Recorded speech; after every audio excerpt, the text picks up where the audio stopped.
फाल्गुन पूर्णमासी व्रत कथा प्रारंभ। महर्षि कश्यप की पत्नी एवं दक्ष पुत्री दिति के गर्भ से हिरण्यकश्यप और हिरण्याक्ष का जन्म हुआ। दोनों ही महाबलशाली थे। फलस्वरूप देवताओं को पराजित करके दोनों भाइयों ने स्वर्ग पर अपना अधिकार कर लिया। उसके अत्याचार से देवलोक में हाहाकार मच गया। अतः भगवान विष्णु ने वराह अवतार लेकर हिरण्याक्ष का वध कर दिया। अपने भाई की मृत्यु से क्रुद्ध हिरण्यकश्यप भगवान विष्णु को अपना शत्रु मान बैठा और उसने प्रतिशोध लेने के लिए भगवान ब्रह्मा की तपस्या करने लगा। उधर हिरण्यकश्यप की अनुपस्थिति से देवताओं ने दैत्यों पर आक्रमण कर दिया और स्वर्ग पर पुनः अपने अधिकार प्राप्त कर लिया। हिरण्यकश्यप की पत्नी कयाधु उस समय गर्भवती थी। उसे देवराज इंद्र ने बंदी बना लिया।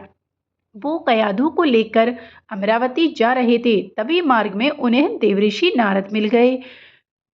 नारद जी ने इंद्र के साथ कयाधु को देखकर बोले, हे राजन, आप इसे लेकर कहाँ जा रहे हैं? ये सुनकर इंद्र ने कहा, हे देवऋषि, कयाधु गर्भवती है। इसके गर्भ में हिरण्यकश्यप जैसे दुष्ट आत्मा का अंश है।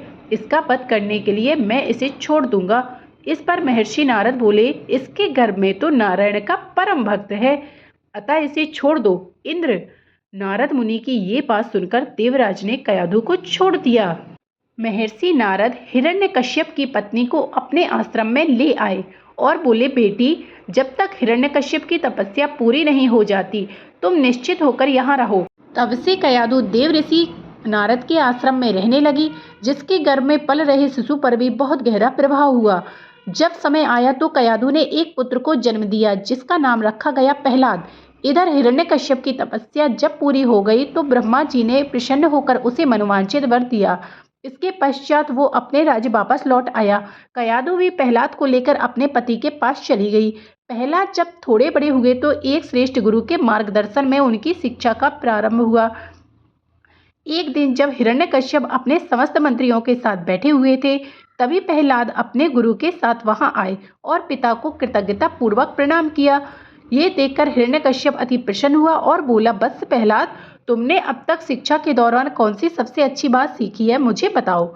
ये सुनकर प्रहलाद ने कहा, पिताश्री, मैंने अब तक जो सबसे अच्छी बात सीखी है वो ये है कि जो आदि मध्य और अंत से रहित अजन्मा है, इस जगत में पालनहार है, दीन बंधु है, वो मेरे स्वामी है। उन श्री हरि को मैं बारंबार प्रणाम करता हूँ।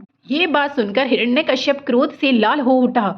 उसने प्रहलाद के गुरु पर चीखते हुए कहा, अरे मूर्ख ब्राह्मण, तूने मेरे इस बालक को मेरे परम शत्रु का गुणगान करने की शिक्षा क्यों दी? प्रहलाद के गुरु ने कहा, दैत्यराज, आप क्रोध त्याग दें। ये बात मैंने आपके पुत्र को नहीं सिखाई। ये सुनकर हिरण्यकश्यप आश्चर्यचकित हो गया और बोला, पुत्र, बताओ, तुम्हें ये उपदेश की ये शिक्षा किसने दी? प्रहलाद बोले, हृदय में स्थित भगवान विष्णु ही तो संपूर्ण संसार के उपदेशक हैं।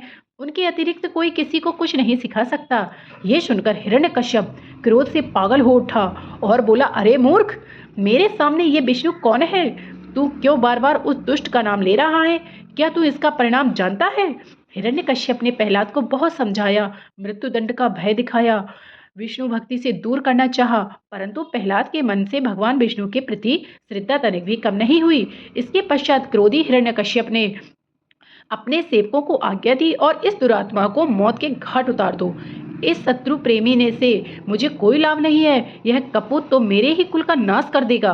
दैत्यराज हिरण्यकश्यप की आज्ञा सुनकर उसके सैनिकों ने प्रहलाद पर तरह तरह के अत्याचार किए और उन्हें मारने का प्रयास किया, परंतु श्री हरि की कृपा के कारण बेशक प्रहलाद का बाल भी बांका नहीं कर सके।